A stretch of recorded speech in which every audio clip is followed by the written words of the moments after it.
Hello, you're listening to Hugo Talks. It's funny how every so-called event these days leads to further the pushing of agendas that are wanted by the United Nations and the likes of the World Demonic Forum. We've got the monkeypox thing. I don't want to talk about it. I don't want to give it the time of day, but I noticed yesterday how already we're seeing headlines like this. NHS issues warning to anyone who eats meat as UK monkeypox cases rise. So there you go. You've got the meat thing going on there. They want people to stop eating meat. That's an agenda. It plays into that. It could also be part of an agenda of making everything go cashless, yeah? But this video, I want to talk about this headline. Gene-edited crops to help ease Ukraine food crisis. Ministers say speeding up approval for new method will guarantee British food supplies. So once again, we are seeing these situations that materialise just give these tyrants the excuse to push forward the same old agendas, as if by magic they all help to fulfill the agendas of these control freaks. It's just so handy, isn't it? Just as the Ukraine thing has pushed up the prices for fuel to stop people driving cars or to encourage them to switch to electric cars, which is another UN agenda. And remember, this one country, it seems now, is responsible for prices rising everywhere across the world, helping to bring about financial collapses so they can create a great reset. They are displacing the people of Ukraine everywhere while simultaneously talking about rebuilding Ukraine and turning it into something else and a technological hub of Europe. And now, of course, it's the excuse to bring in new laws for gene-editing vegetables.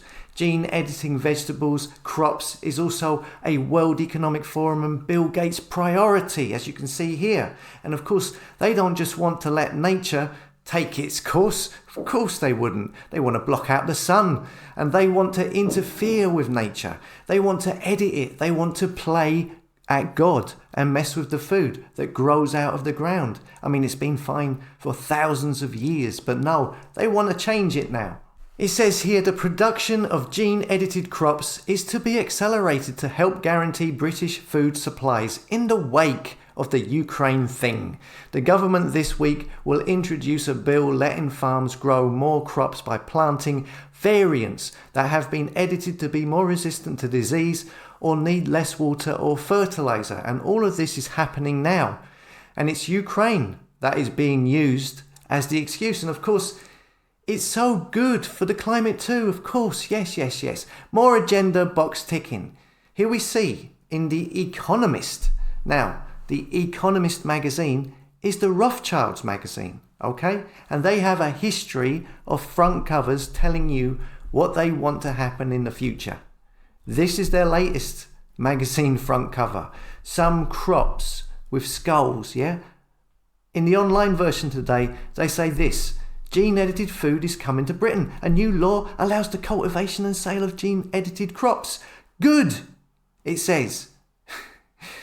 Well, that's not exactly unbiased reporting, is it?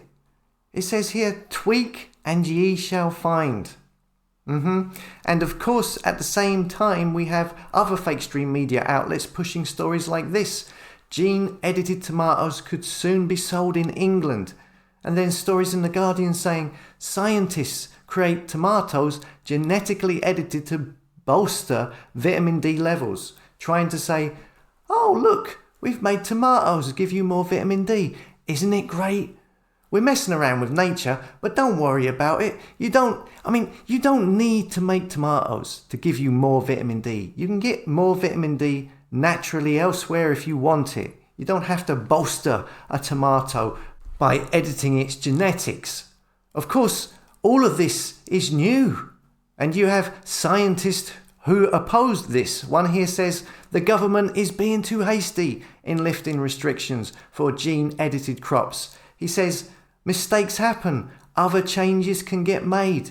Genetics is not like Lego. It is a new set of techniques and it has been developed very quickly, which means that there is an awful lot that could go wrong.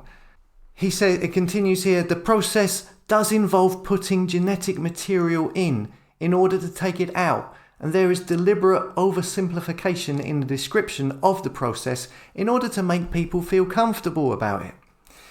So yeah, I mean, they just can't stop interfering, can they?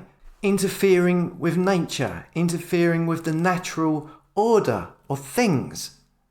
And people seem to just go along with it because people in general are not self-sufficient and have forsaken their independence in many ways and are forced to follow their lead.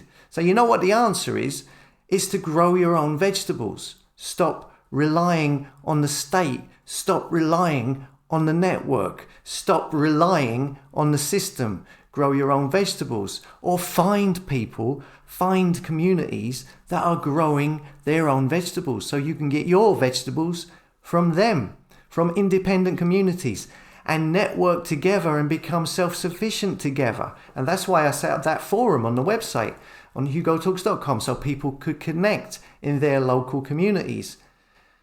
So yeah, the more independent communities become, the more tight-knit they become, the better. The more you regain your independence from these power-mad freaks, and they lose their control over you. Okay, just a short video. As always, thank you for listening, and come and subscribe to hugotalks.com, and I'll see you later.